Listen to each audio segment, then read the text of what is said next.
and of course the latest of Waitito that is still ongoing.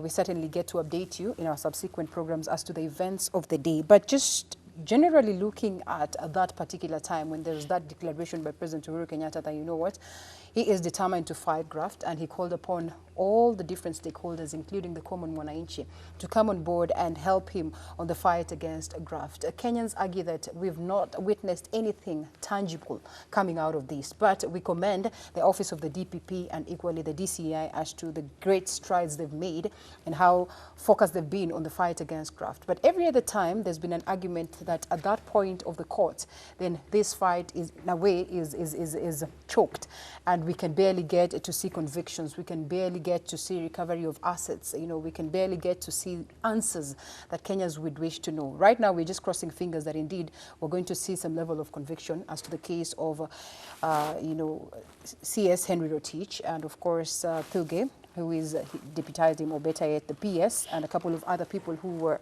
mentioned in this case of graft. The case of Waitito is almost clear that indeed there's proper evidence, as they would argue, to incriminate Waitito and you know, the wife, and of course these other 8 officials that have been named on this question of corruption alongside him. But still at that level of the courts, we are not able to get answers. We can only get bails and bonds, and we can almost guess. You know, we do not have a background in law. We do not have a background in anything to do with these cases, but at least Kenyans at this stage can tell tomorrow this is what is going to happen. We're going to witness arrests, and then they're going to be taken to court, and the next thing they're going to be awarded bails. So in my own opinion, or okay, well, I would want to question it this way, because probably we have strangled so much so the criminal justice system, the courts, the judiciary as it stands today. Because when you look at the question of integrity that is expected of us, Chapter 6 of the Constitution, our leaders today have not reached that capacity whereby they can, you know, look at it as a way of, or maybe it's morally upright for them to say, you know what, I can step down. And, you know, because then I've been mentioned in this particular question of graft, it's only right that I step down and pave way for investigations. We do not have leaders who have, you know, the audacity to do that. When you look at the question of the cases that are being presented, Maraga for a long time has argued that maybe we don't get watertight cases. You know, when you look at the question of the evidence that is presented to us is not good enough to incriminate someone. Now, coming to the question of the laws that we have, we argue that we have so much or enough laws to deal with the question of corruption. But then again, there are a lot of things that sort of hold the hands of the judiciary of the courts tight so that they cannot proceed to incriminate individuals. Of course, there's anticipatory bail that sometimes you ask yourself, why is it necessary?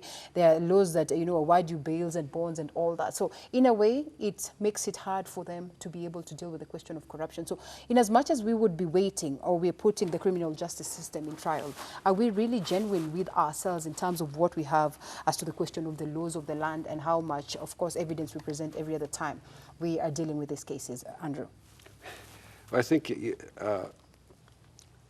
what you've mentioned a whole host of situations. I think let's get this. Let's go to the issue of integrity, and that there are people who genuinely who say I should not have to step aside because I'm innocent until proven guilty, and that is a mantra which is fair. Right. We're all innocent until we're proven in law, actually. guilty. That's correct. And yet it's now become a shield here where people say, well, I should be able to go back to the office. I should be able to keep doing my job. We do have, I believe, a governor who was allegedly murdered a young woman. And has that case ever been resolved? Even in the case of Governor Waitito, I mean, the First Lady, Kiambu, I believe she's out on bail from something from a case 11 months ago. Now, I do have a law degree. I have an understanding of law. The fact is that to indict, to bring a charge against a person in court, doesn't require the same degree of evidence, the same standard of proof as comes along to actually produce a finding of guilt. Right.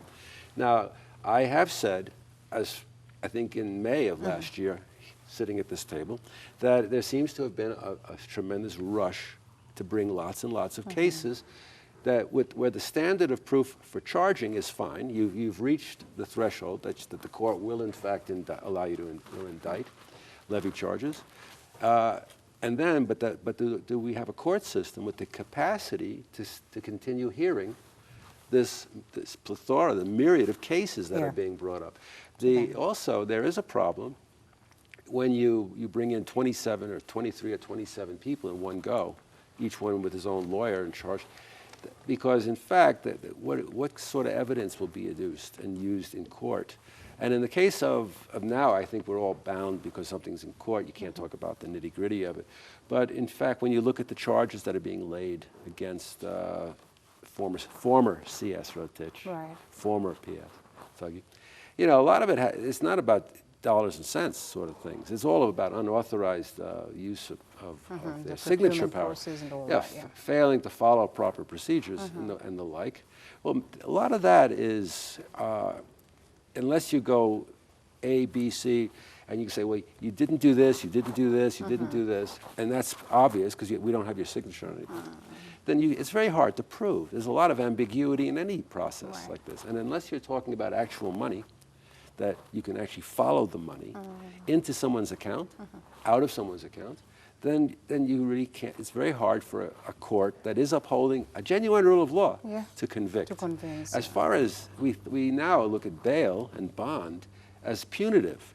When we look at the big fish, they should be held inside on a Friday night, kept over the weekend, taken to committee, put in remand.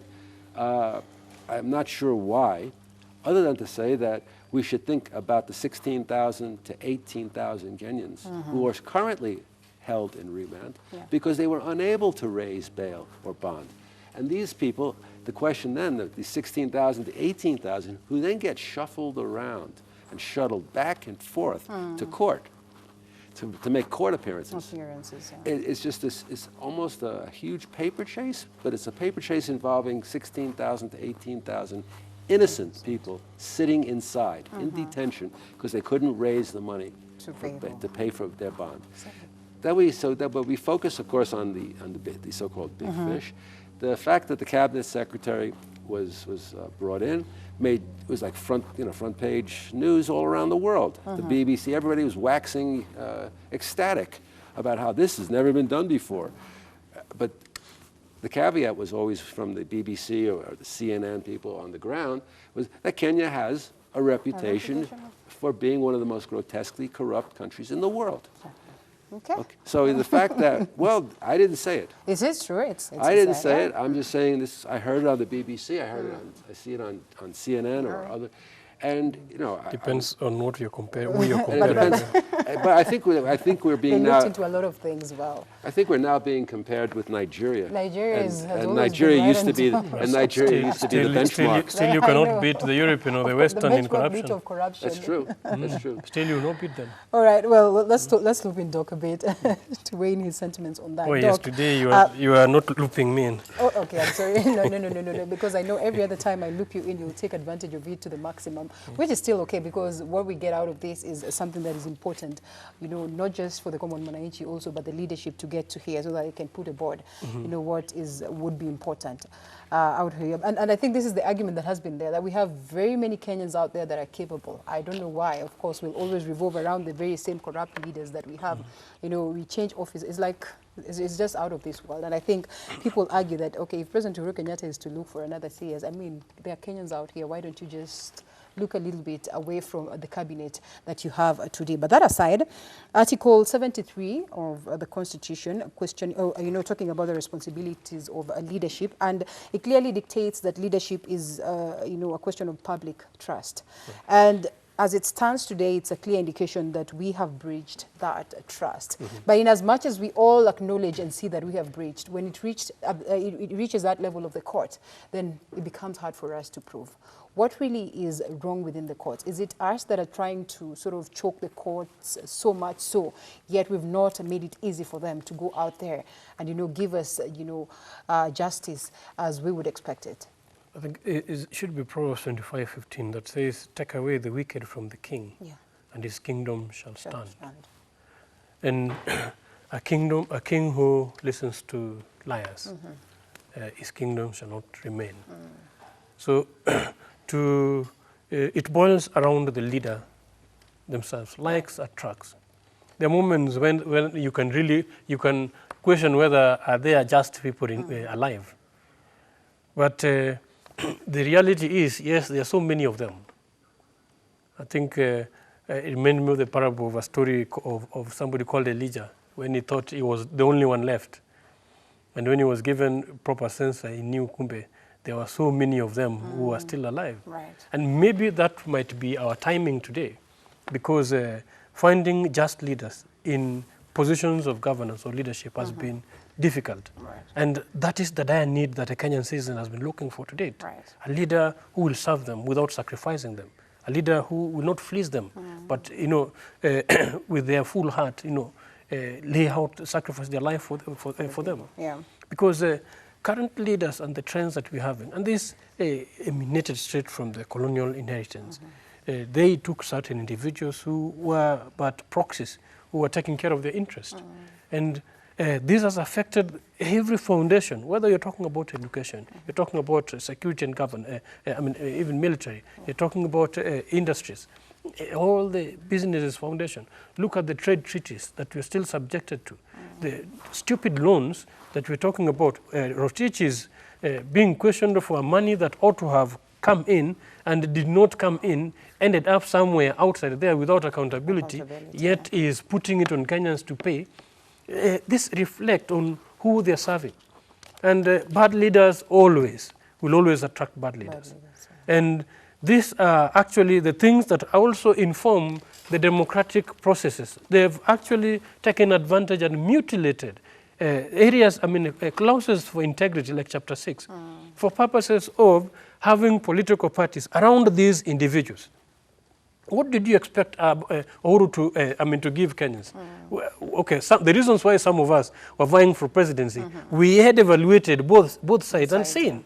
Because I've seen what Odinga has, and I've seen what Uhuru have. And all they needed were certain sycophants to be making noise around them.